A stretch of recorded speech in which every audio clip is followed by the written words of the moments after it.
안녕하십니까. 차산박일환입니다. 오늘은 특허와 상표에 관한 재미있는 사건 이야기를 한번 해보겠습니다.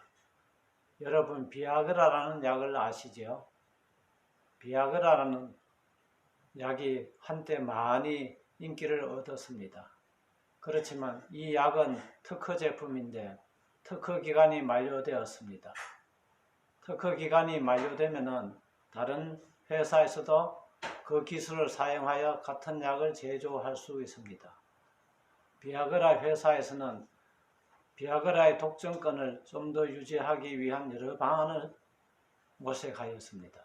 비아그라 약과 비슷한 도형으로 된 약을 디자인 등록도 하고 또 비아그라 약과 같은 모형으로 된 상표를 입체 상표로 등록을 하였습니다.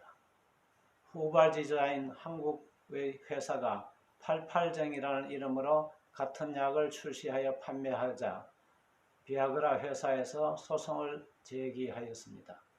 특허 침해는 이제 기간이 만료되어서 주장할 수 없게 되었기 때문에 디자인 침해를 먼저 주장을 하였습니다. 그러나 약의 형상과 모양, 색은 여러가지 약에 공통된 점이 많기 때문에 디자인 자체의 독창성을 인정받을 수가 없어서 디자인 침해를 주장할 수가 없게 되자 상표 침해를 주장을 하였습니다.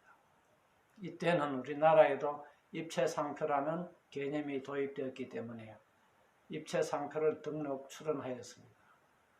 피고 측인 한국 회사에서는 약의 모양과 색을 그대로 딴 입체 상표는 상표로서 약품에 관한 하는 식별력이 없어서 무효의 상표라고 주장을 하였습니다.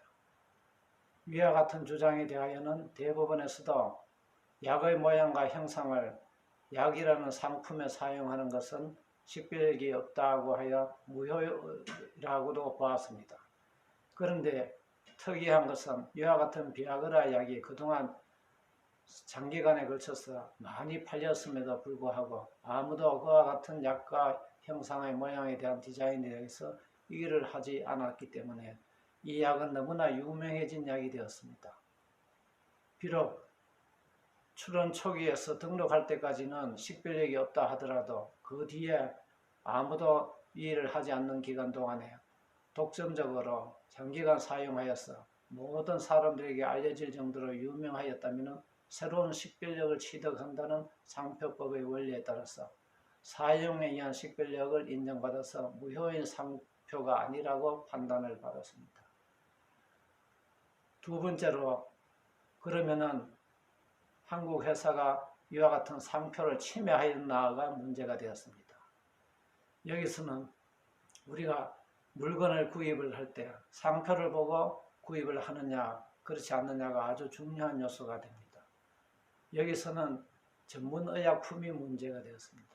그런데 전문의약품은 우리가 약국에 가서 구입을 할 때 여러 가지 제품을 놓고 상표를 보면서 서로 다른 점을 생각을 하고 구입을 하는 것이 아니라 의사가 처방해준 처방전을 갖다 주면은 약사가 그에 해당되는 약을 골라서 주는 것이기 때문에 환자가 여러 가지 종류의 약을 보고 선택하는 것이 거의 없습니다.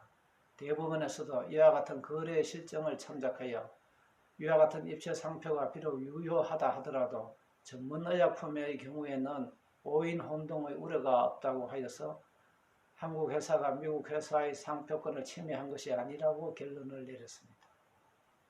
여기서 한 번 더 특허와 상표에 대해서 말씀을 드리면 특허는 기술을 공개한 데 대한 대가로서 일정한 기간 독점권을 부여해 주는 것입니다.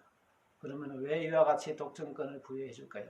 기술을 공개하면 후발주자들은 그만큼 시간을 절약할 수가 있고 기술 발전에 훨씬 더 빠른 기술 발전을 가져올 수 있기 때문에 그에 대한 보상으로 상당한 기간 독점권을 주는 것입니다.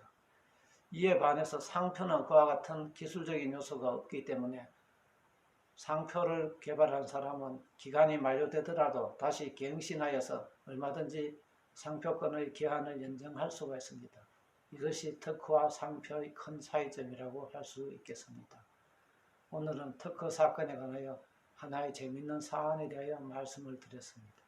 감사합니다.